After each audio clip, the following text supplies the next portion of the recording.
that Pro Basketball Updates, that Carcino, that a lot of other people used the video and they made actual money off a video that I put on Facebook that got shared over, it got like over 300,000 views and it got shared a couple 100,000 times. So I know you because I broke the internet just on Facebook previously, and that's how you got in contact with me. That's how we talk. And then now I broke the internet again, and now somehow you trying to talk to me, and I owe you something. But I'm just confused. How did we become such good friends when the only two times I've talked to you really is something that I've done? Those were my words out of my mouth. The only thing that I ever gave you credit for and I respected you for is the fact that you had enough kahunas to say the things that we all were saying. We were just saying them in the barbershop and not online. So it's almost like you want to stand on my shoulders. The stuff that you were saying was crazy. And you kind of exposed yourself and pretty much showed that you didn't do any research because you said that I'm going around bothering people, that I'm going around bothering Jack. And Matt Barnes invited me to his penis, sir. So what I was doing, sir, was trying to disrespect him in the best way I could so he can challenge me to what he did challenge me to, which was a boxing match. And then I countered that boxing match and said I wanted to jump up and down on his ass like a trampoline because I ain't no motherfucking boxer. Now, had you done a little research and instead of trying to follow the YouTube algorithms and then you really just jumped the gun, that's all you did. The only reason why you know anything about Judge Joe Brown is because you called me when you came back from out of town. And when you called me when you came back from out of town, I told you I had emailed Judge Joe Brown, and I think I'm getting him on the show Friday. And I'm the one said maybe we can bring you on. I never said yes, we're gonna bring you on because I had to think about it. Judge Joe Brown talk enough for three people. So what was your role and what was your purpose gonna be?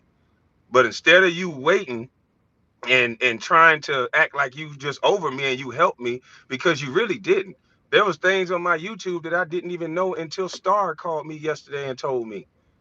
You acting like you gave me so much YouTube advice and you helped me out. I wasn't even monetized in the way that I should have been, where I could be monetized overseas and abroad.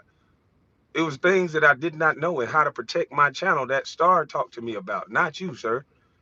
And I'm still not gonna disrespect you because I can kind of see now what you're doing. If you can't make money with somebody, you're gonna do what you always do, be the king of controversy, and you're gonna make some money off of them either way it go. And that's sad because I was a real ally. This bus ass dude, you had my cell phone number. And I noticed you ain't highlight the fact that I told you, man, because I'm a dude that be by himself. I might jump on my tractor, I might not have my phone. I might go to sleep, which I did go to sleep. I don't want to hear niggas calling my phone all the time, talking all that tough shit. I turned my phone on, do not disturb, and I took a nap. Told you about it. You exposing text messages. That's what women do. I didn't disrespect you in any of those text messages. So to put a text message up and change the narrative, to me, that's crazy. And not one time, Tommy, have you talked to me and said, where are you going with this thing? Where are you going with this? I see you done blew up and I done seen you say a couple, several different things. Where are you trying to get to? You never asked me that one time. Because if you did, you would have known that this wasn't about no goddamn basketball, sir.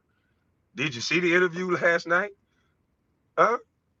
You want to use your platform to argue with niggas. I'm not finna do that. This the last time I'm finna say anything about it. I'm gonna let you tell people, because this is what you do. You gonna tell people all this other shit and pretend like we were so close, because you could tell you was in your feelings because ain't nowhere in the hell some man that I only talked to through text two times in 2 years, damn near, a year and a half, that's gonna make me not want my daughter to come over.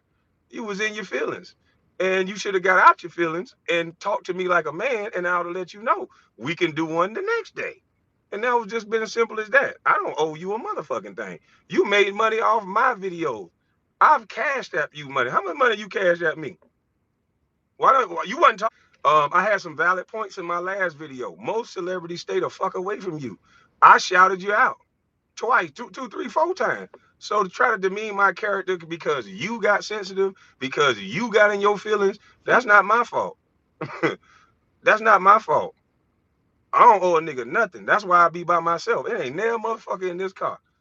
You make money off my content that you pull off Facebook that I could have been putting on YouTube the entire time. And there's several videos I've done, sir, that Jada Black and these YouTubers that I named that they can vouch for me, that they've made money off my content, sir, that I was putting on Facebook, sir. So it's a damn shame how all of a sudden nigga go to YouTube and now everybody want to find a reason to fight with them. Like I'm not here to fight with you niggas. I'm here to do what I'm doing. Shout out to King Randall. Y'all let King Randall know. I'm gonna try to email him or hit him on Instagram. I think it'll be important to do an interview with King Randall and bring a platform that's my size to get this brother to finally be able to speak and tell us why he thought of this. And I heard that they're trying to block off his schools from opening up, and I would like to find out why.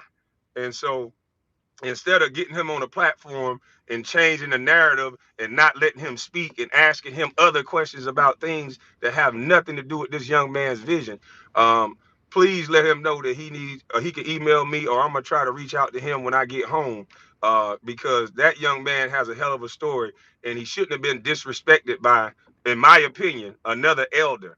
See, we got to get elders that know their lane and not competing with young people, you know. And so that's what I'm about. I'm not here to tear people down and do all that. I know you tried to say that, but the people who spoke about me, I spoke about them. And then the stuff you was coming up with, I'm jealous the way Matt Barnes look. Dude, you got videos on the internet where you talking about the way men look and calling them light skinned and doing all the same things. So you just reaching, bro, and that's crazy. And I'm still not gonna disrespect you. But I don't like no man standing on my shoulders. You did not come up with mama's cooking. My mama came up with mama's cooking, and she been putting mama's cooking on me. And you gonna find out why you didn't meet me about 20 years ago. Cause Tommy, you smart enough to ask. Wait a minute, let me do a little research. Why were they sending a sports analyst to goddamn college campuses all over the world? Has it ever happened before? Is this the only bus that they've sent around an analyst to college campuses?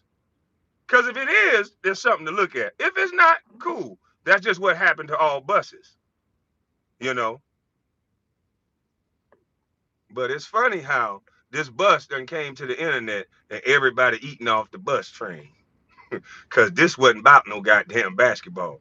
This was about respect. And this is exposing how no one seems to be able to respect anyone anymore.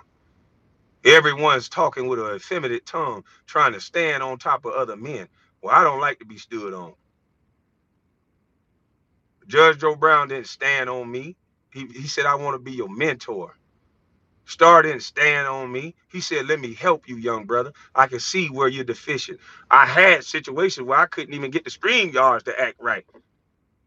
So these brothers are actually being elders, not somebody who on text messages where a young man never disrespected you. And I'm still not. Like I said, my mama taught me to respect my elders, but she also taught me to get away from the ones that was jealous of the young ones. And you, sir, you didn't do any research behind anything that you were saying. You just started saying it. You were actually crying about Kevin Samuel not mentioning your name, but then niggas gonna exclude my name out of a factual trade, and then I can't mention it. After 20 years, I can't call niggas that I played with on the team and mention, hey, bro, that's wrong. You tripping.